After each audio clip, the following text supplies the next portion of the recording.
Let us chant Namo Tassa before the start of the session. Namo Tassa Bhagavatu Arahatu Samma Sambuddhassa. Namo Tassa Bhagavatu Arahatu Samma Sambuddhassa. Namo Tassa Bhagavatu Arahatu Samma Sambuddhassa. All right. So we had a wonderful couple of classes on the topic of Indriya Bhavana. We finished, or rather, we went over these sections on what Indriya Bhavana is, and then the contemplation of Indriya Bhavana. And we started discussing last week, we discussed the attributes of the contemplation and came to discuss part of what Olarika is or gross is. That is where we stopped and decided that we are not going to rush and we are going to continue the following week. Good. Now,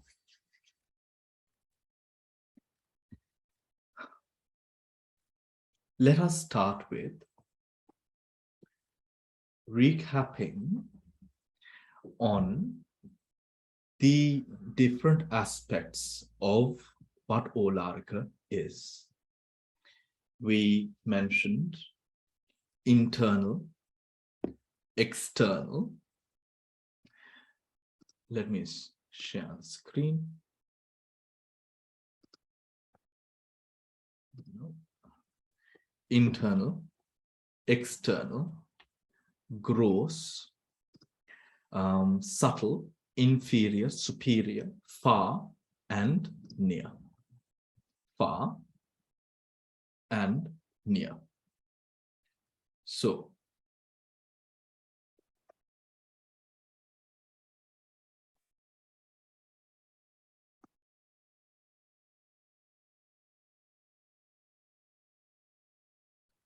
right.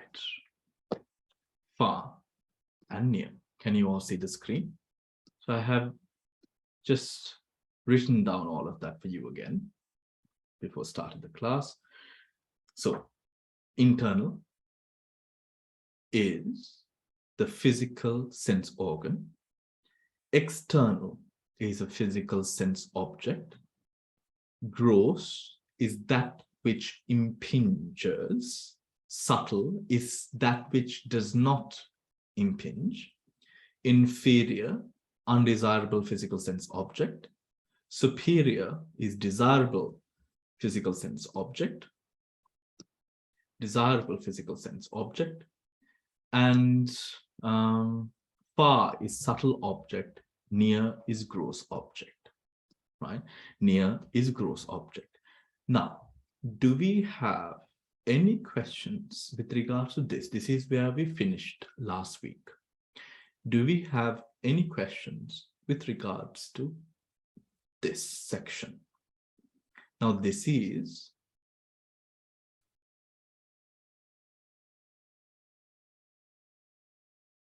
what we contemplate in terms of when it comes to Olarika, the aspects where Olarika can be contemplated, right?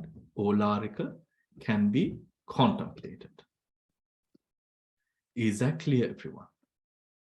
Okay. Okay, let us stop sharing the screen now.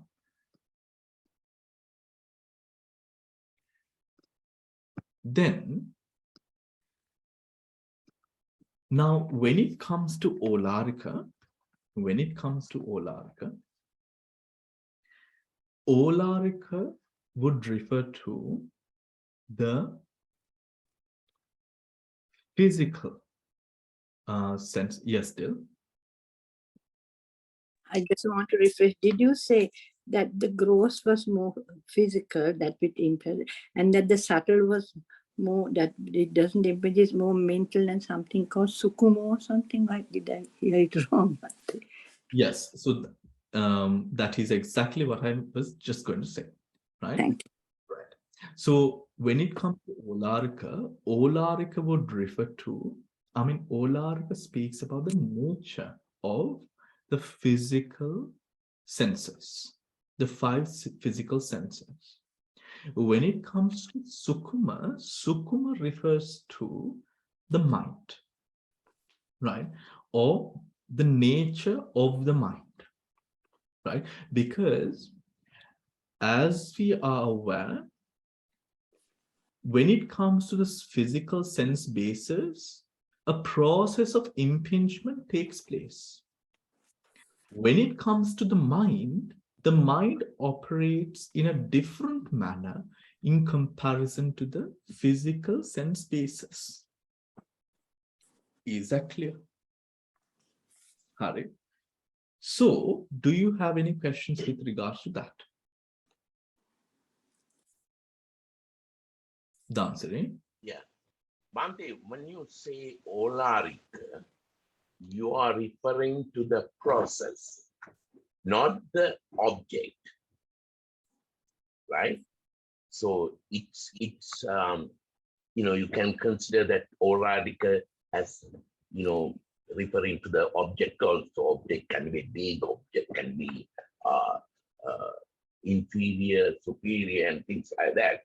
But in this particular case, you are referring to the process through which you access the object and classify the objects in terms of your perception. Where did you get that idea from, Dansari? Oh, it's something called Chintamani.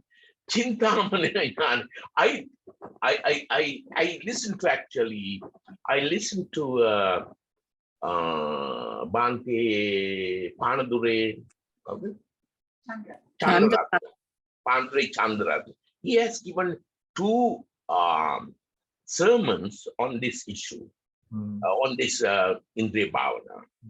And the way I understood from Bhante Chandra, what he says is you have to contemplate on your process, right? And then try to achieve the upeka, not the normal upeka. It's the upeka we refer to as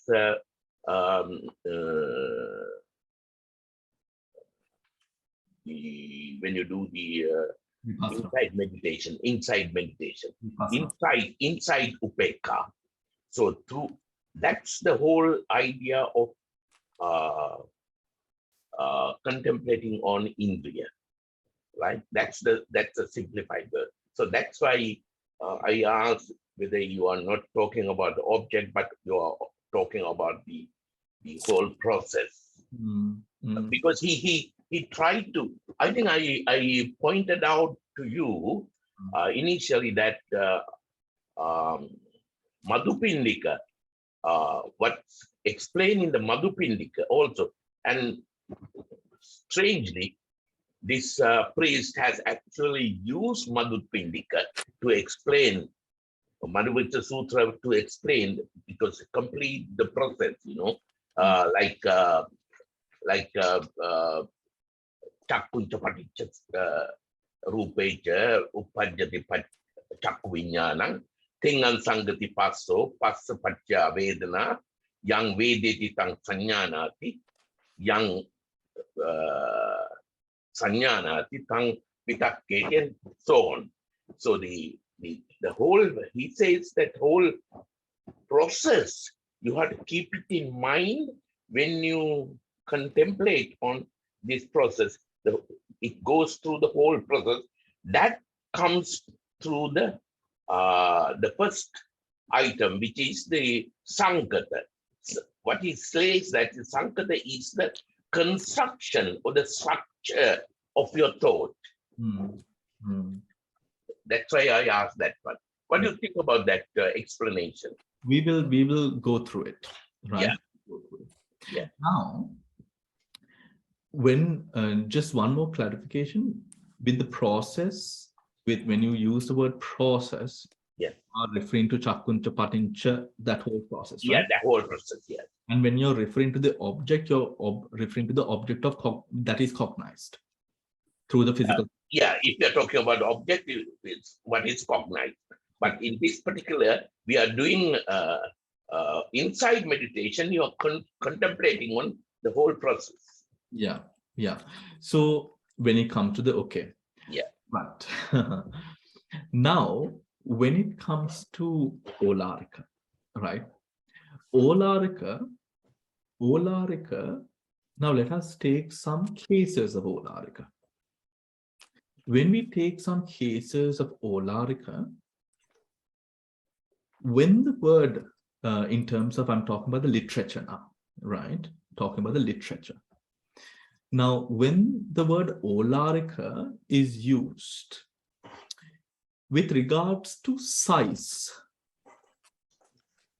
right? What does that mean, right? Yankisi, when we are talking about the measurement or size of an object, and if we are to use the word Olarika to explain the essence of size with regards to an object, it would mean that that size is large, it's big, it's comprehensive, it's extensive, right? If we are referring to a specific, let us say, perception with regards to sanya, we use the word Olarika. What would that mean? That would mean that it is manifested, or the sanya has manifested, or that it is clear, right? That it is clear. Now, let us say, with regards to, let us say, a certain substance, we use the word Olarika. What does it mean? It means that it's massive, that it is solid. If we are referring to, let us say, a sound with regards to Olarika, it would mean that the pitch is high, that it is loud. Do you understand the essence of Olarika now? Right? With regards to the language of the word, the literal usage of the word Olarika.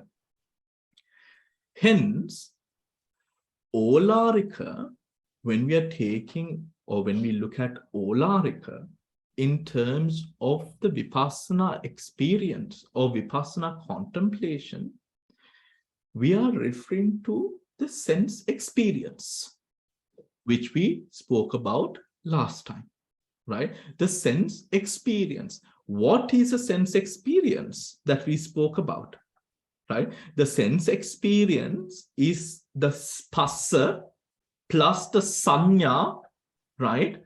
Which leads to, which is in all the sense experience, right? So then the question comes here. Now, this is also the answer to the Sukuma and Olarika, which is this. Now, when we look at an object, Tansari, when we are looking at an object, what are we actually seeing? The manifestation of a process. Yeah. Right? The manifestation of the process. The process initially is not clear. How do we know this? Now, for example, when we spoke about, or when we just mentioned Sukuma and Olarika, the two, subtle and gross. Now, think about it, everyone. When we, well, the meaning of it comes as that which impinges is gross, that which does not impinge is subtle. Mind, matter, and mind. Physical and mind. Right? Now, let us think about our contemplation. Let us think about our vipassana for a moment. Right? when we are adverting to a physical object, let us say, as when we are meditating, we hear a certain sound in the background, or we have a certain visual, a shadow of a visual, a light coming through the eyelids, or sensation. These are physical impingements, manifestation of the physical doors, right? Now, let us compare how we would come to awareness over, let us say, the sound. And let us compare that with how we come to awareness with regards to mental objects. At first, it is an object. Don't you think so? Now, when we hear a sound, right, as opposed to the experience of me remembering, let us say, me thinking about something, us thinking about something, right? Are we able to clearly deduce a difference in the impingement or the sense experience there? Not initially. Not initially. Now, something that I came to think about today was, now when it comes to Indriya Bhavana, we are speaking of the process which starts with the basis, goes on to the object, right? From the organ to the object, all of which fulfills the senses. Now, it is not in any way to say, that we cannot, for example, have nice things or experience nice experiences in life. It is not saying so. The problem here remains Atma. Atma is what makes the sense experience or whatever that we do experience connect to me, myself, and I, the ego complex. So the main problem here always was Atma, self. Because of self, what I saw, the formations, the sounds, the smells, the taste, everything that was cognized through the five sensory doors was taken through an aspect of ego. That is what created the structure, the ignorance-based structure that I have in terms of my characteristics, my personality, right? The me aspect. So now, when we are talking about Indriya Bhavana, as we go into Indriya Bhavana, what are we? We are literally trying to suffocate the roots that at first supported the ego complex. Literally suffocate it, right? Literally suffocate it. However, how are we suffocating it? By reminding ourselves through contemplative awareness that this is sankata, conditioned, that this is olarika, that this is impermanent, this is paticcasamuppanna. One moment. That this is paticcasamuppanna. Suffocating when those barriers are now cut, the ego has no way of proliferating itself. The ego has no way of proliferating itself. So when it comes to, for example, let us say dana, let us say sila, what are we literally, the practice, if we have to take it or look at it in a sense of true practice, what does sila do? It cuts down on the immoral actions that would not allow, or that would act as an encumbrance of mind to come into a state of stability and clarity with regards to the mental, physical functions. Because the more that we entail within immoral actions, the more the mind is clouded and deluded. The more we taste akusala and relish in that sensation of akusala, the more that we are driven away, or rather pulled away from things such as clarity, things such as stability, things such as confidence, things such as spiritual energy and power. Spiritual energy and power. Now that is what, because people could, when we use the word confidence, we could very well, we have enough examples to say, no, but that's not really true. We know enough of bad people who have the most confidence in the world.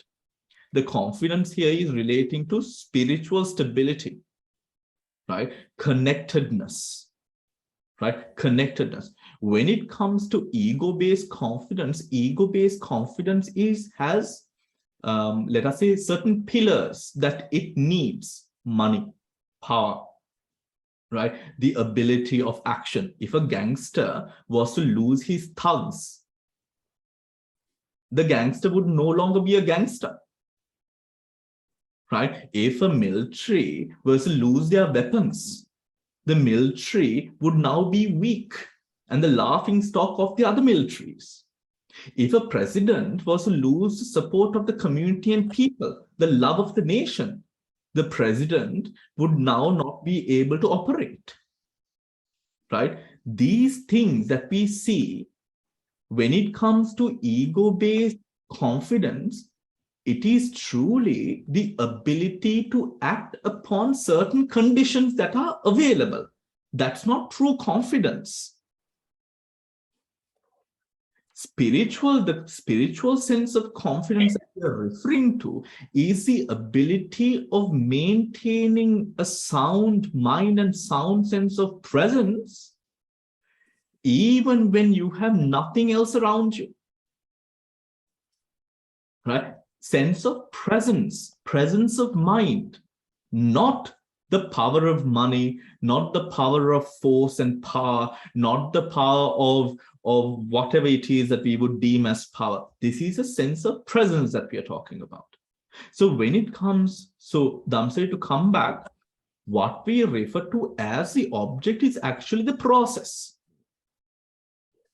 What we refer to, however, if we are now looking at the process, now initially, Damsari, we know if we are looking at as beginners, if you're trying to look at the process, that is not going to happen. The process is far too subtle. We are unable to deduce between mind process and physical process. We see it as a process. But as we get better at it, just as,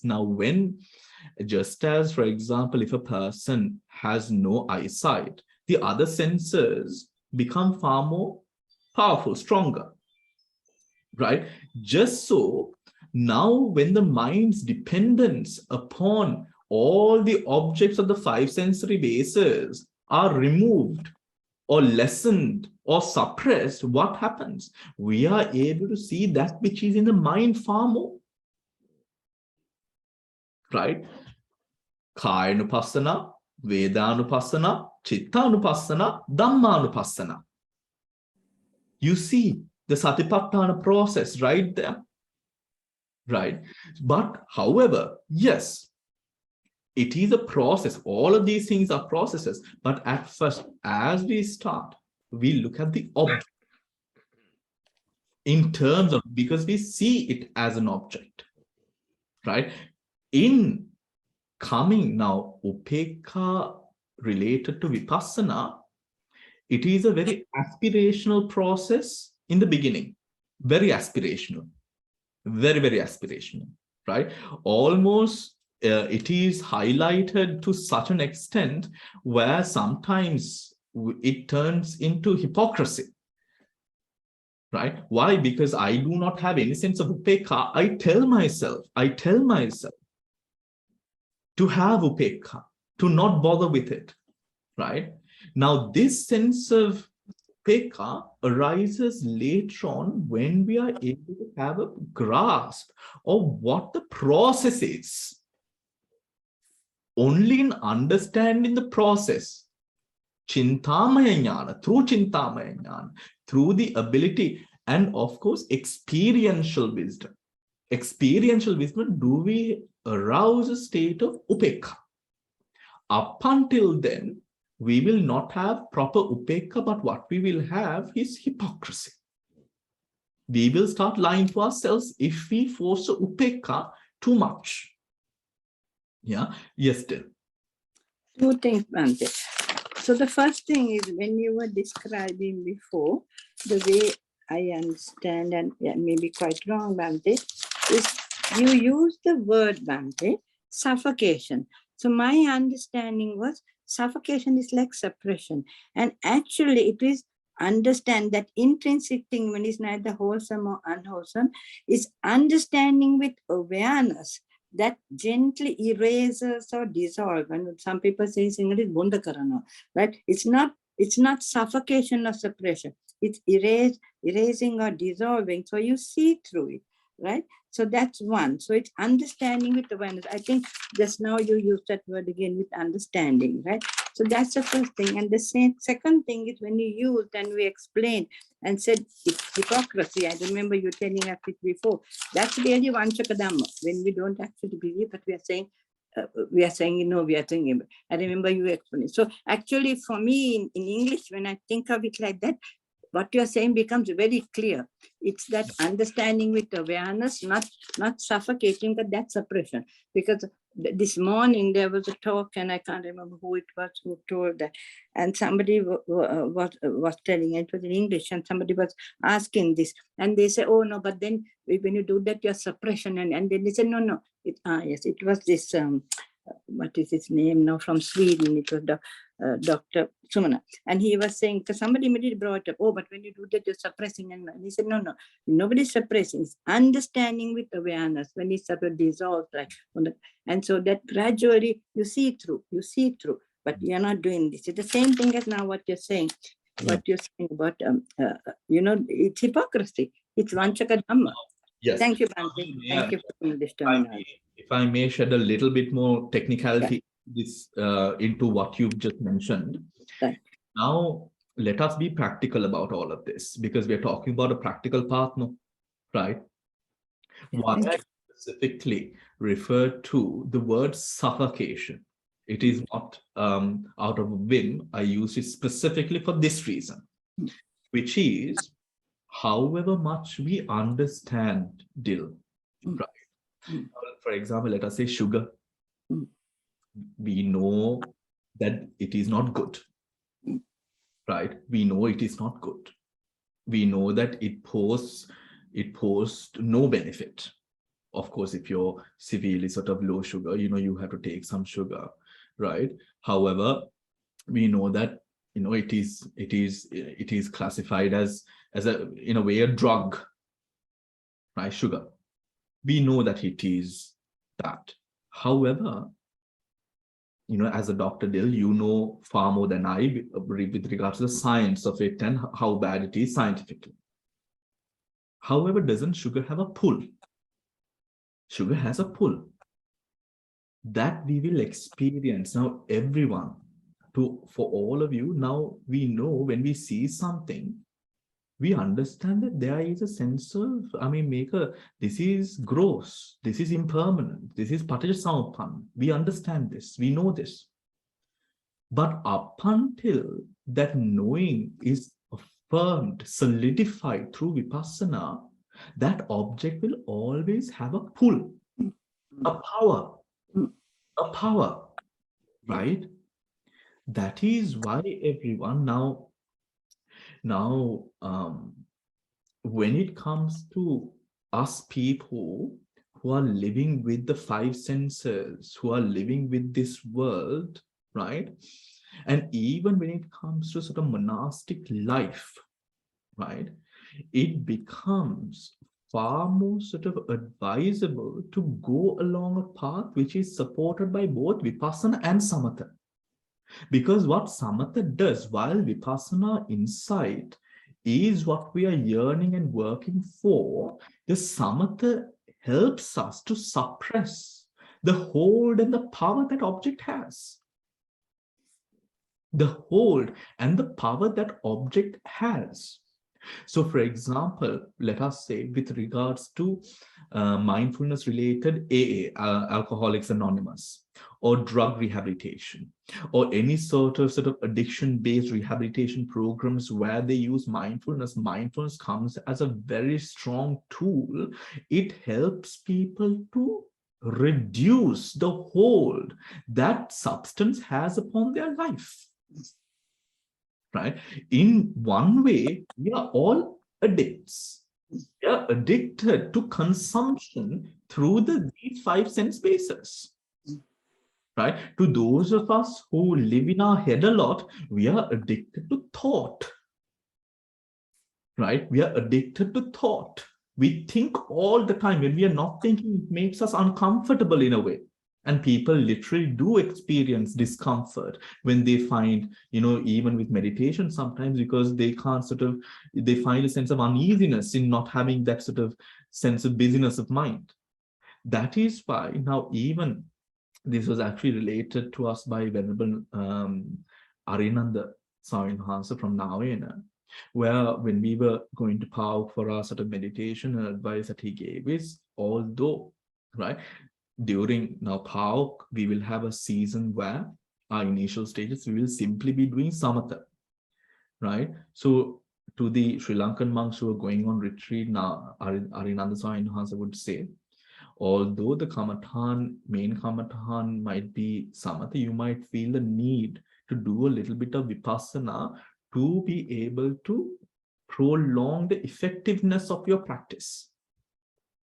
Because when we do samatha again and again and again and again and again and again and again, right, it becomes monotonous. Right? In between the stages, it can become monotonous. In between vipassana also, it might become monotonous.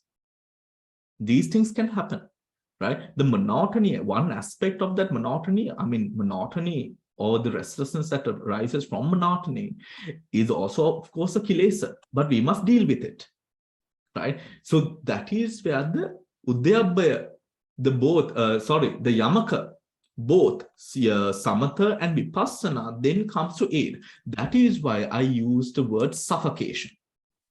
And during this time of suffocation, what you would experience, you will know that it's being suffocated. You will feel a sense of restlessness. You will want to do something. You will want to eat something. Usually the thing that we do is eat, right? Usually the thing that you would do is you would stuff your face with something, literally, right? To, order something really unhealthy or, literally, right? What at that moment, the person with a sense of awareness would understand the nature of the mind at this moment. Why is this happening? I was so good. What's happening? The mind, when you're suffocating, it's like you're struggling. It's like that. You need something. That is the time you need to persevere. Right? That sense of suffocation or that struggle at that moment, I'll stop using the word suffocation to not trigger anyone who would listen, that sense of struggle that you would experience at that point where you feel a sense of hunger in a way, right, is important. It is similar to everyone when you're sitting in mindfulness, right, in meditation, and now all of a sudden, a deep sense of restlessness arises from the physical body. What's happening, right? That sense of calm that was experienced, now the mind can't handle that. Now the mind is now shaking. It's shaken to the core by this experience that you're having. That is the time you need to hold on, right? That is why some time ago I mentioned, with regards now, of course, some monks would say that the time is not important. But let me tell you, that is nonsense.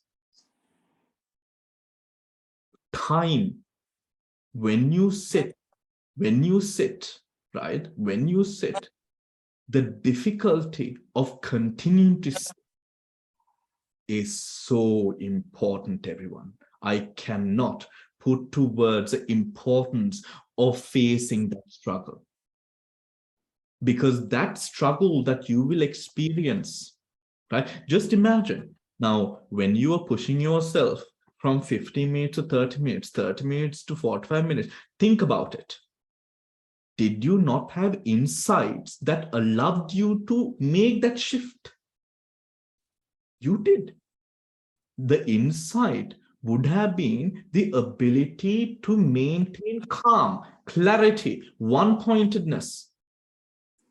That experience of struggle that you will experience in your meditation, right? This is not to say to look forward to that struggle. No, as it arises, it will.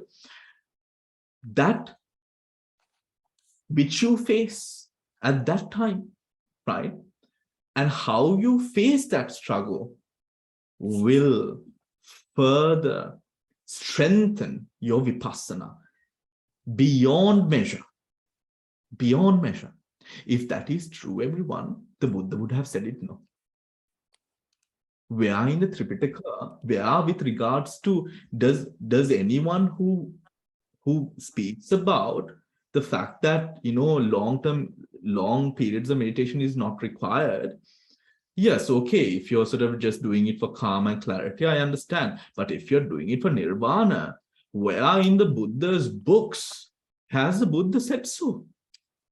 The Buddha has said, Datmiti Kagana Hari, right? Make a ivasala vidarshana karanna කියන එකයි කියලා තියෙන්නේ. ඔතන අපි දත්මිටි කන්නේ මේ පැයක් පිරෙනකම් විතරද? Do you get what I mean? No, the sense of this is that confidence, that spiritual presence is cultivated and developed.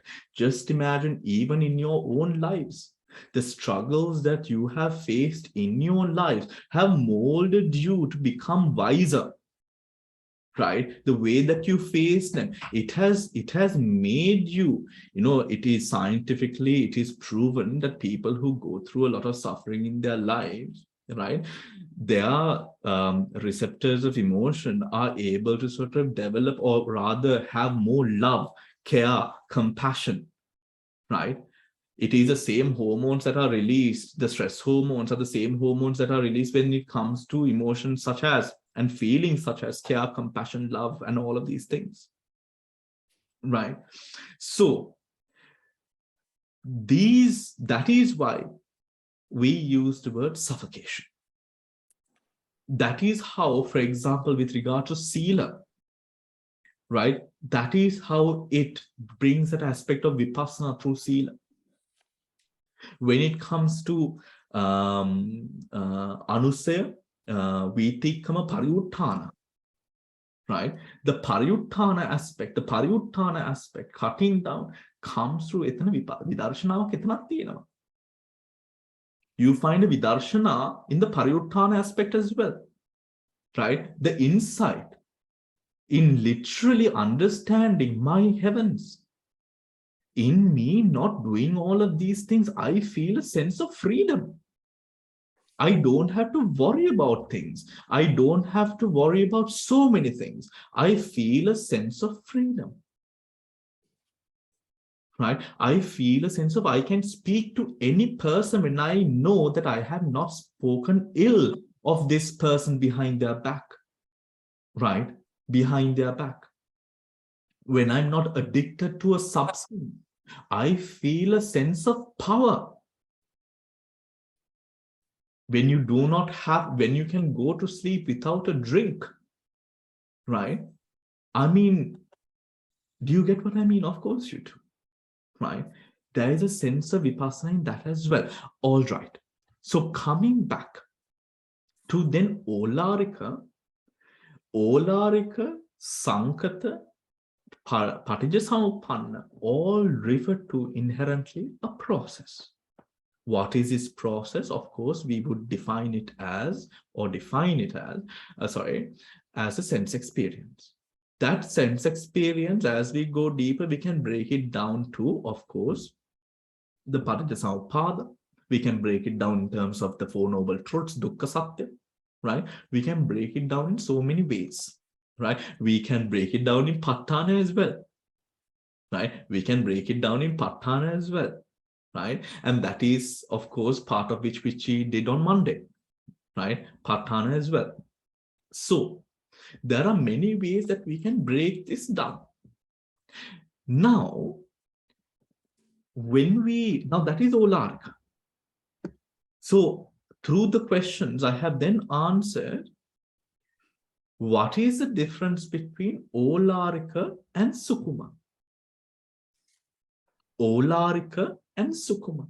Now, this is something to note, everyone. When you're practicing Indriya Bhavana, if we are to start with, of course, starting with, let us say, the breath to ground ourselves upon the present, and then going into form, sound, smell, taste, touch, right? The 5 physical sense spaces. And then when we shift over to mind, now this is the Satipatthana, right? This is the Satipatthana. When we shift over to the mind, we can understand, or we are able to understand an inherent difference in its respective intrinsic nature. The nature of physical cognition, the physical sense cognition, the nature of mental cognition. This becomes apparent. Make a gati dekak. Right? Gati dekak. Right? That becomes apparent. That process in becoming apparent, that is why we have the 2 Pali words, Olarika and Sukuma. Olarika and Sukuma. Now, when we refer to Olarika, the physical senses, we can say, if we are talking about the cold, we can attribute a lot of things with regards to how this cold is now taking place. If we are talking about the sun, we can attribute a lot of physical foundations that are present, which causes that. But when we are talking about mind, it gets far more complicated. Isn't it, everyone? Right? It becomes far more complicated. Now, of course, do not just take the word that I just mentioned or what I just said in a literal sense. Physicality can also be quite complex. But in comparison to the intricacies of mind, right? Physicality can be less complex in comparison to the mind, right? The mind is something which is not tangible. The operations of the mind or the feelings that those emotions, just for example, let us say the Chittaviti, it is so subtle that it is only the Buddha who can properly differentiate between each and every Chittakana, mind moment. Right? So it is a complex process, a complex experience. What do we need to face that or to have developed that skill? It is, of course, the ability of samatha and vipassana. The presence of mind, the presence, the samadhi, all of these things would help us in doing that. What a sort of if a weakened atma is what we are here inherently referring to, right? A weakened atma. When the atma sanya is weakened, when we don't take everything in an egocentric manner, when we are not sort of, when what we experience does not create a sense of restlessness, this is a skill required to go down to the depths of that subtlety of mind. Right? That subtlety of mind, because when we observe the mind, what do we always see? Mama, me, this is what I feel, this is what I ate, isn't it? Just think about it. When we are thinking about anything to do with the mind, it is always me. But how can we now look at the mind without the me? That is where dana, sila, bhavana. Right? Dana, that is how now the dana and the sila there now helps that vidarshana process. Is that clear, everyone? Right? Is that clear? Anything that proliferates atma sanya is going to hinder your vipassana. right, is going to hinder your vipassana. So when it comes to sense experience, looking at the sense experience through the scope of Atma Sanya deludes. We see what we want to see, not what is. We hear, smell, taste, feel what we want to experience, not what is. Is that clear, everyone? Right? Does the boxes fall a line together? Right? Then what we have is, right?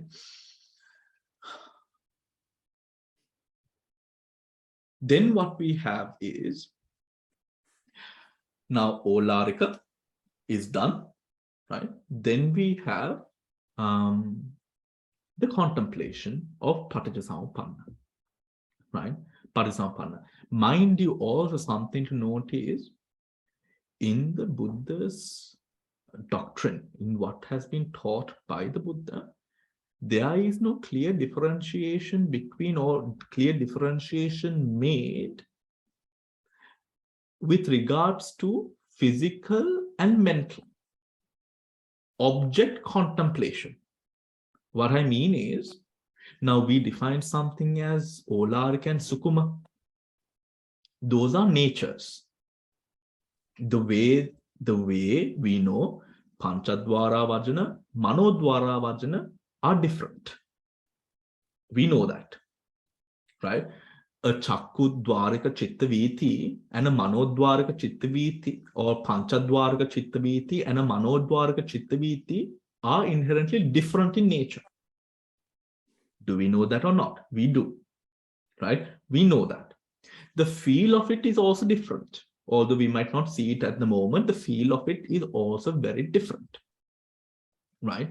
So the difference is made with regards to, now when it comes to the contemplation of it, right? The Buddha does not specifically say that we must contemplate differently, right? What is mentioned is Thang Chako Sankatang Olarikang Paticca Samuppannang. Tanchako Mea Sankatai Mea Sankatai Olarikai Paticca Samuppannai. That's the Pali verse. Tanchako Olarikang Sankatang Olarikam Paticca Samuppanna. That is the word that we find all across the Tripitaka with regards to what the Indriya Bhavana contemplation is. Maya, this Maya has not been by the Buddha broken into Maya Rupa, Maya Chitte Kila. No. Maya Sankatai Olarikai Paticcasamuppanna. Yeah.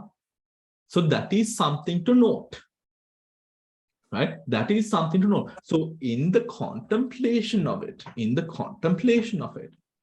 when we come to contemplate on the aspect of what is observed or experienced, the contemplation of it simply goes as mere this which is experienced, right? It can be the essence of pleasure, a pleasurable object. It can be the experience of a disagreeable state, whatever it is, or a neutral object. This that has arisen is conditioned. It is gross. It arises based off conditions. Is that clear, everyone?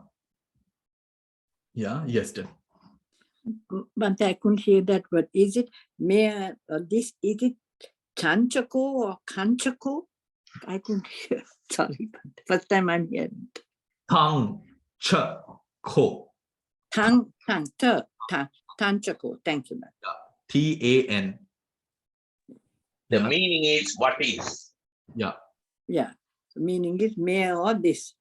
Yeah. What is Panchako? It's a very commonly used word in Pali, in Tripitaka. Yeah. Yeah. Tanchako panasamayena brahmanena va. Ah, yes. Yeah. But, so, but Tanchako. it means It doesn't mean what is. It means that this is, that it is kanchako, mere, or this. This is Sankatai Orarikai Patusama. That's what it is. What This is, right? this is. This, yeah, this Yeah. is. Yes, that's right. Yeah, that's different. I said what it is really is a very different thing. This is this and this and this. Thank you, Bante. This Excellent. is. Yeah. This is this and this. Because the meaning is very different. What is reality? That Yeah. we are seeing things, but this Yeah. is Sankatai Kola. Thank you, Bante. No, it's what is, it's not question. It is what is, it's as an answer. What is as in this is. Yeah. Yes, that's right. Thank Yeah. you, Bante. Thank you. Yeah. Yeah, මට thank කරන්න එපා බුද්ධට thank කරන්න. හොඳේ මම. No, I'm thanking you because you're explaining in English, which is so clear. But like when, otherwise for me, like for some people, it's much clearer. Yeah. It's my thing is that as soon as you say anything, because I've heard Dhamma for 30 years now explained by different monks in English, it just comes to my memory. It's very easy when I hear something comes that I've heard this before. But when you explain in Sinhala, not that I haven't got a distinction in Sinhala in the O level, but the thing is, I'm not, my usage of listening to Dhamma is not there for 30 years since I came here. So that's my fault and my inferiority. But when you explain in English, for me, like, it goes like that. Bhante. Thank you. Right. Now, when it comes to, so this distinction between Olarika and Sukuma, everyone, is not made in the sutras at all, right? No doubt about that at all. It is not made. It is only made in the commentaries. It is only made in the commentaries. So simply we can take, when it refers to the word Olarika, we can simply take it as physical object, right? Physical object, right? And when it comes to Sukuma, mind-made experience. No, physical experience, mind-made experience. Is that clear, everyone? Right? Okay. Now, when we go into, now it is Parisampanna, right? Parisampanna. Now, what is Parisampanna? Patijasamuppanna speaks about the fact where when the right conditions, now right in the sense of not right and wrong, right? A dharmeta sudusu. A dharmya is neutral, everyone. Whatever conditions that are suitable for that phenomena is present, it exists. Exists. It exists, right? Patijasamuppanna refers to a state where, or essence where, whatever phenomena that is present with the unique signature or the unique formulation or the unique arising of all conditions that support this phenomena. Is that clear? Is that clear? Right? Which is truly hitting at the gut of Atma Sanya. Right? Atma Sanya would always look at it in where? As an independent phenomena, and somehow related to me, myself, and I. Patijasamuppanna would say, no, this is not independent. This phenomena exists, right? Now, for example, I am a good person, right? I am a good person. Patijasamuppanna would say, that is Atma Sanya. I am a good person. Patijasamuppanna would say, I have, or I am this because of all the conditions that have been present, that are present, allowing me to be this. Which is the gospel truth, which is the gospel truth. I don't know whether I should be using the word gospel, but right, which is the Tripitaka truth, right? When these conditions, now see the difference. They are in assuming that I am inherently good is ignorance based, because it is not true. It is not true. When the conditions are present, we are so. I am so. This is so. This too, Tanchako Sankatang Olarikang Paticca Samuppanna. Tanchako, this is also referring to that same nature. Right? That same nature.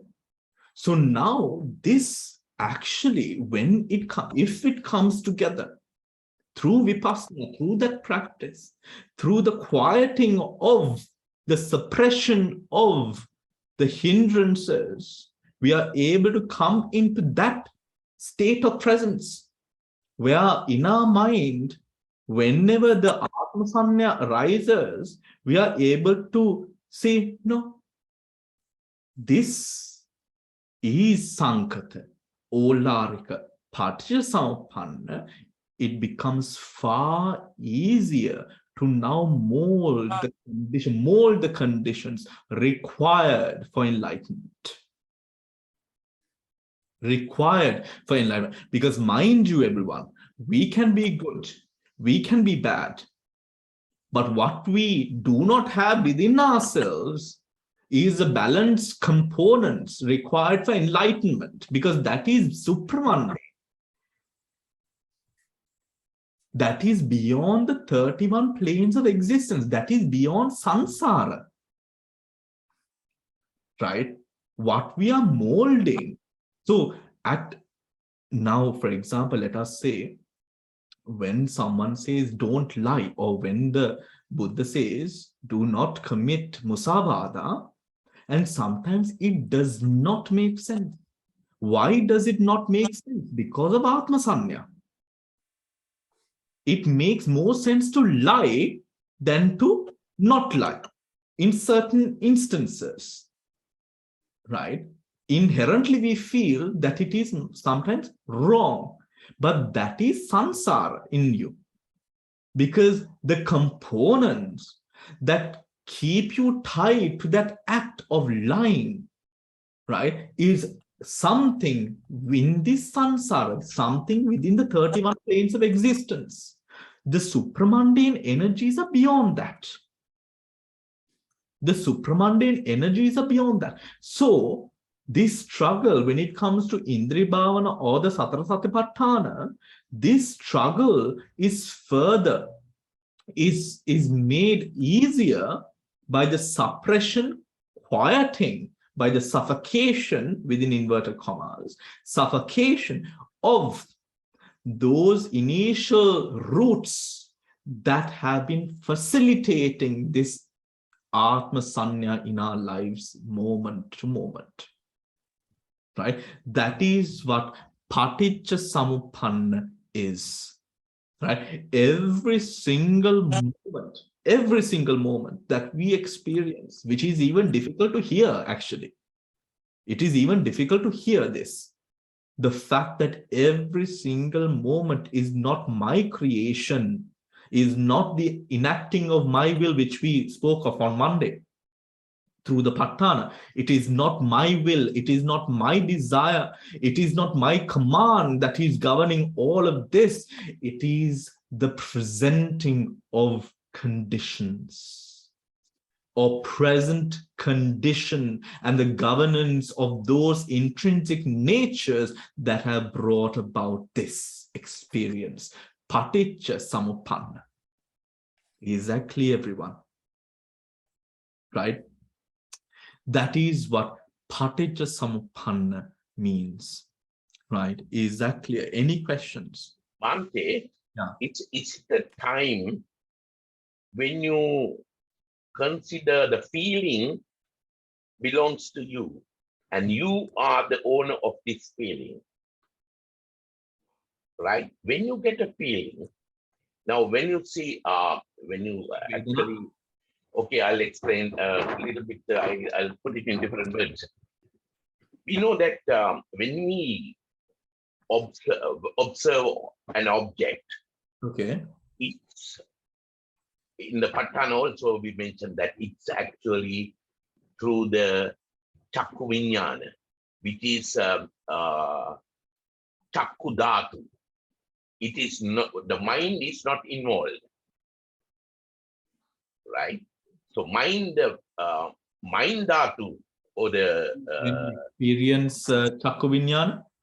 yeah, when we experience Chakku Vinyana, it's only the Chakku Vinyana and the object involved, and the feeling is outcome of that, right? And but this feeling has to be owned by you at some stage, right? Because so far the mind is not involved, but there's a feeling that, but feeling is actually owned by you at the stage of perception or the sanya. When you put that feeling into sanya or amalgamate that feeling with sanya, then you define the feeling is favorable or unfavorable or both. So that's the time when you get involved in real, actually you as I get the feeling, right? And then so that is because of the paticca samuppanna. Is it the due to paticca samuppanna? The question is that. Well, first of all, I Yeah. am a mind and body complex, Nama Rupa. Yes. So the Chakku Vinyana experience is just as much as I as the Mano experience or the Vedana that is or comes in through Sanya. Both of which allows both of actions or the playing out of both, which contributes to the sense experience. That is Paticca. But Bhante, when we discuss Jnana Paccaya very clearly says that Dvipanya Vinyana is not part of it's Pratyaknika Pachanika. That means not involved in Jnana Paccaya. Jnana Paccaya is involved in the mind. It's definition of the mind actually, Jnana Paccaya. Right? So as far as your Dvipanya Vinyana is concerned, your part, your self part is not involved, but self part is get involved at the stage of perception or sanya. Right? And sanya onwards, all your feelings, whether it is the favorable, unfavorable, or both, is then I comes at this stage. The concept of I comes at this stage. Before that, it's all mechanical. It's all autonomous. Right? Yes. So that's why I'm trying to understand, because it's explained by various people. Even the Abhidharma Pradipika I'm reading actually by it's a big 4-volume thing. They explain it actually that way. All right. Let me explain this. Yeah. What is Jnana Paccaya? Jnana Paccaya is a causal relation which speaks about those parts of mental cognition that brings about a sense of proliferation of mind through the experience. That is Jnana-Paccaya. Yeah. Right? Jnana-Paccaya speaks about what objects proliferates the mind, or through which proliferation of mind happens at that moment. Is that clear, everyone? Yeah, that is Jnana-Paccaya. Now, if we are talking about Paticca Samuppanna will have to take into consideration all conditions that are present.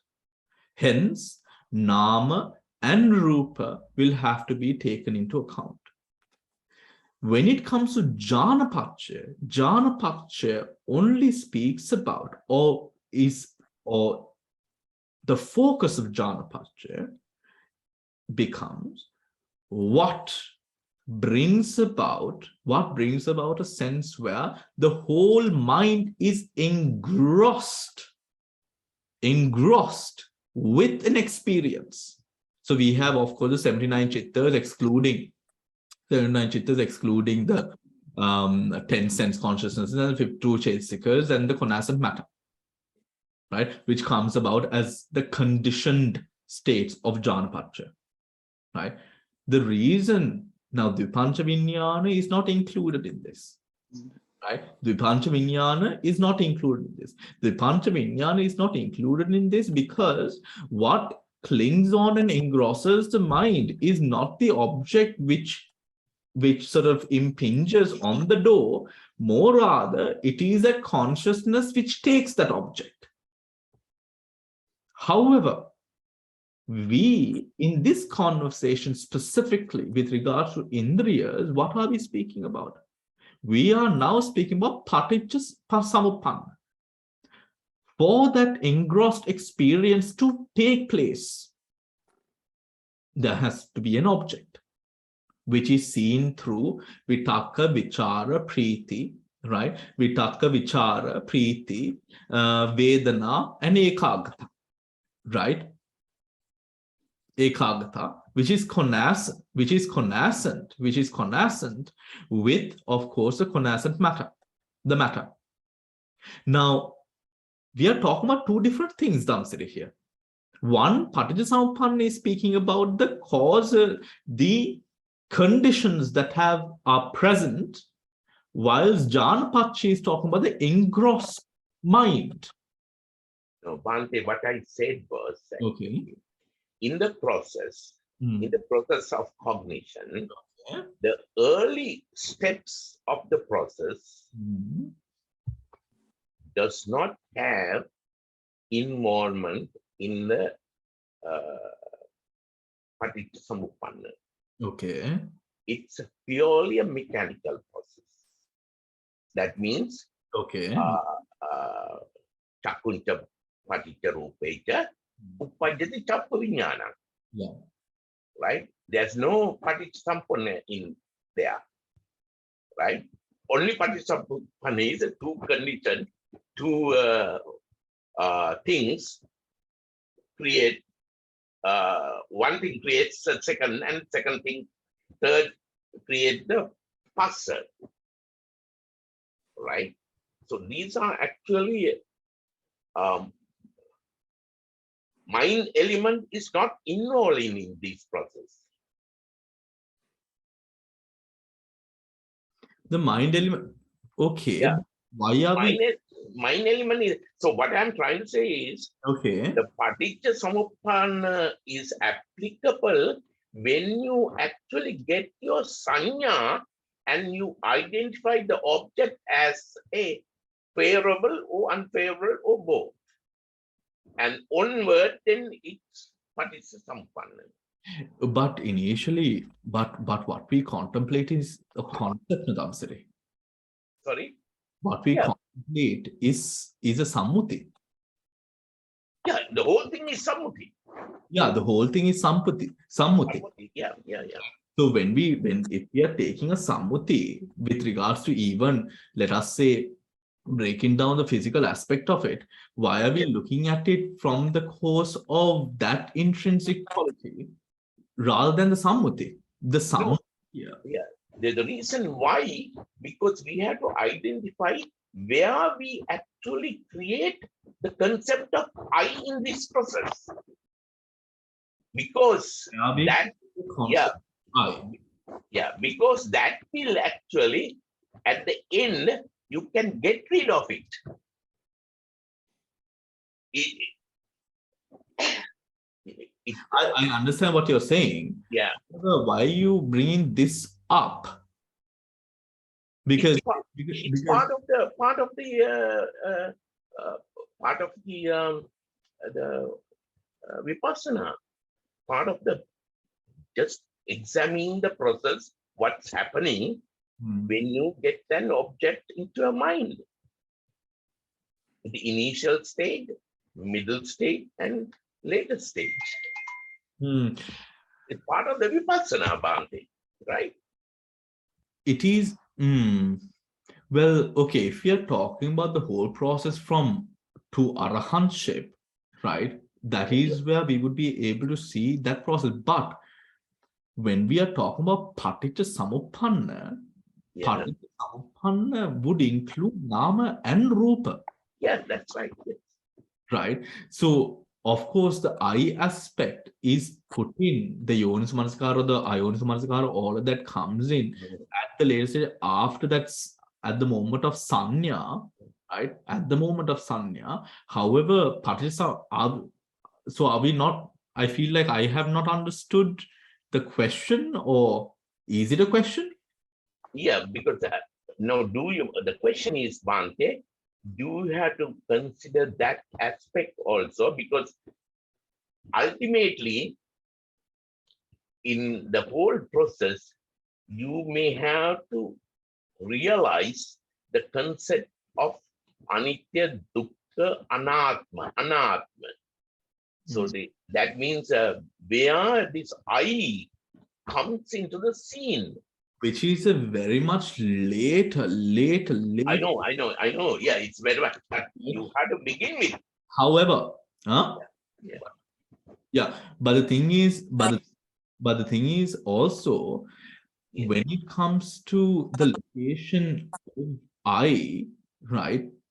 Now, if we are breaking down the aspects of, if we are breaking down the aspects of I, we will experience now with the Chittaviti that we sort of studied with regards to an enlightening Chittaviti, right? A Chittaviti where we experience Magga and Phala. That Chittaviti will be broken down and experienced to such an extent, right? It is shown in the Abhidhamma because of the Buddha, right? The I aspect at that moment through experience will appear only at a very late stage. However, now when we go through even the Paticca, right?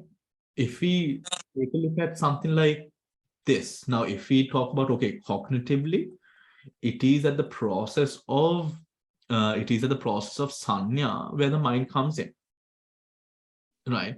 Where the mind comes in, whether it be pleasurable, whether it be yonsumansikara or ayonsumansikara, both of those will have I, right? Both, because all sankharas, punyabi, apunyabi, anenjabi, are all manifestations of I. All sankharas, if we do not attain nirvana, will lead to rebirth, right?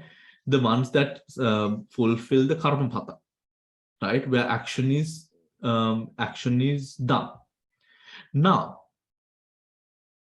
when we remember Mogoksyaru's Parijasampada chart, the circular one, in the middle, what did we find? Avidya and Tanha, both of which, that is one. So keep that in mind. That avidya and tanha has the essence of self in it. So just as now, let us say I am inside the room. I am not touched by the rays of the sun. However, the light of the sun comes into the room, although the direct sun light is not hitting, the essence or the ray, the light comes into the room. Just so, that is one example. The other is this. If we go deeper down, Siri, the connection between, let us say, the Bhavanga, consciousness, anusaya, and karma. This connection is maintained because of the essence of I, Atma. Right?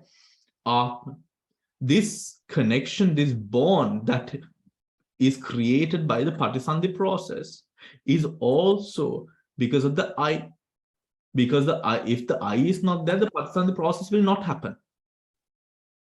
That is why, because the I is not there, Arahants are not reborn, because the I is not there. There's nothing to connect Anusaya, Chitta, and Karma.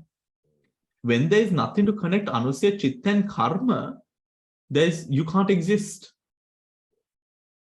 Right? So whilst I understand now what you're trying to say, which is valid, okay, the I aspect will come in at the moment of Sanya, to Sankhara, right? But do we contemplate on this? Not really. No, Bhante, because we have to consider as concept. Yeah. Because at the moment, it's all concept. But you have to convert this concept through Bhavana Manyanya and through Chinta Manyanya to the reality. Yeah, the essence. So, for example, like the sunlight and the sun rays and the sunlight, right? The sun rays don't touch, but the sunlight is there. Just so I want to just clear up on the fact that we do not what do we not contemplate? We do not specifically look at where I comes from, because initially we can't. That I is too strongly rooted. It is as if just might be a bad example, but let us say my main or my only source of income is something of, let us say, something that is frowned upon, right? But this is through which I do everything, right? I do everything. Can I cut out that all of a sudden, right? Will not be possible or will not be very easy, right? For me to cut it, maybe I can work for it, right? And that is what usually people like that do. They work 5 years, 10 years to sort of open up new streams and avenues so that they can get rid of the illegal ones or the bad ones, right? However, all of a sudden, and continue the lifestyle, continue doing what I do, raise a family and all of that, no, you can't, especially when you have family involved and people who are depending on you, right? In the same manner, I is insidious. I is insidious. What we assume to be I, right, in a gross sense, me taking things, let us say personally, in a gross sense, will be seen initially as I.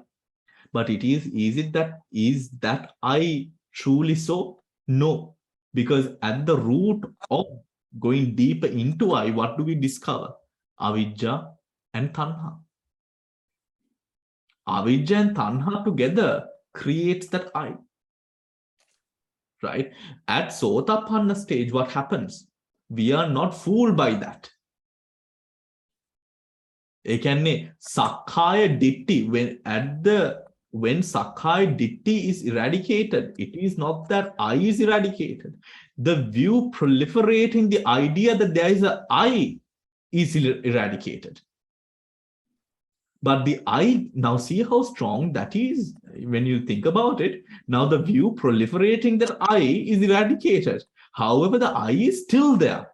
So is the I the view? No. See, so I would go beyond Yonsu Manskara and Ayonsu Manskara also. That is what I wanted to say, Damsari.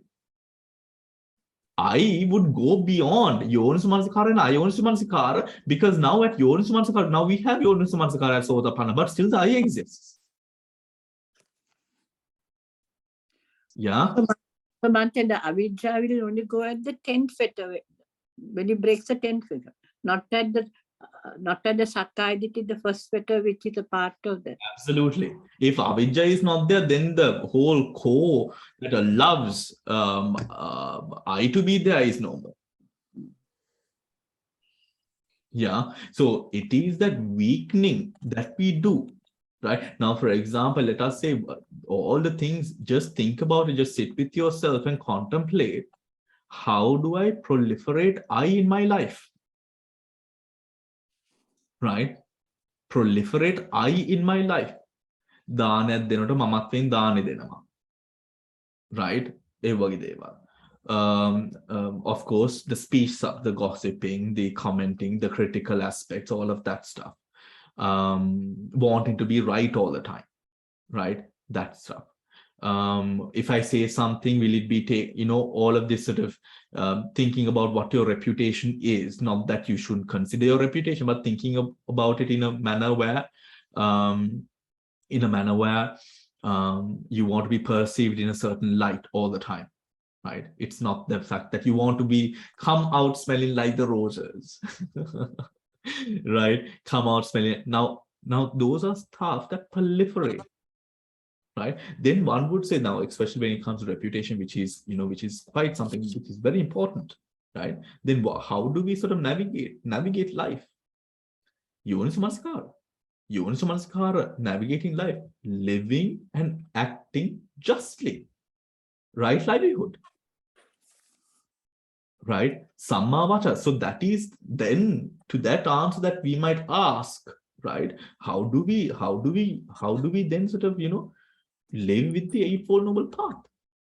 Abide by the Eightfold Noble Path. Samma Ditti, Samma Sankappa. Then no one, then if someone actually scolds you or batters you or does something against you, then you know for sure, karmayakma tama. Right? At that stage also, if you're experiencing, negatives in your life, you know for sure, if you're living within the Arya Ashtangika Marga, you know for sure this is something you have to go through. This is something that you have done in the past, because nothing through present action, nothing is proliferated, because I'm actually living. I'm not hurting anyone. I'm not bringing about, right? Because at the end of the day, when we have Samma Ditti, a part of that Samma Ditti, the foolishness of arrogance goes away. And usually, of course, that arrogance, that sense of, Samma Vacha, Samma Kamana, those are the things that creates the issues, no? Right? That is what rubs people the wrong way, right? So if that goes away, and if we are able to, we all have a journey to go on. We all have things to learn. We've all got those stuff to sort of eradicate. But in questioning ourselves, okay, what are the places where I proliferate this? And cut down on those. Sometimes it's difficult. And not sometimes, it will be difficult. Right? It will be difficult. But then, what is the reason for me to do this? Nirvana. Right? The fact that, or else am I prepared to do everything that, that we've been doing and continue to do? It is almost as if, we live or continue to live under the impression that, as we accomplish certain things, that we will have more peace in our life. Looking back, especially for all of you who have such a vast amount of life experience, that the worry, the anguish, the peace actually never came. There was something one after the other still, isn't it? Still, one after the other, there are still stuff happening. This, through samsara, this is the, right? Do we want to do this whole thing again and again and again and again and again and again? Some would say, yes, why not? Some would actually say yes. But when you think about it, it's such a tiring experience in itself, right? All right. But sometimes also another way of looking at it, one of the things that why would you go, Shraddha and things like that, but one of the things that the Buddha said, though, that Madhyama Nikaya was 18, 19, and 20, but he said this, how to change these thoughts because of the Chitta Viti. If you have unwhole thing, it will keep on proliferating and you will get bad into it. If you think of, well, if I don't do something about it and I continue to dwell on the negative and then another one, what is going to happen? You are going to end up in all those hell realms and things. So sometimes you can change the thought, recognize it, and you can change it into making it wholesome. But also the other way is to look at that if you don't, what's going to happen? I find that it's for me a very much more easier method of stopping this proliferation method, because the chitta, because the consequence, if you're worrying and attached to this and attached to that, just imagine what's going to happen. It is easier than when somebody gives you a big blow or tells an untruth about you, and then to look and see those fightings in those particular suttas that they say, and to think, yes, he did this, but to someone else is very good. Or, now he's like this, but 5 years ago he did this. That's one method. But much more easy, if I continue on this realm, where am I going? Because when you know the chittakshan and the miti, you just get frozen to continue. It's a very good deterrent, I found. Thank you for that also, Dale. All right, everyone. So we will wrap up the session for today and continue next week. All right. Take care, everyone. And tomorrow's meditation is not going to happen in the morning. Okay. All right, everyone. Take care and good night. Everyone said, Bhante.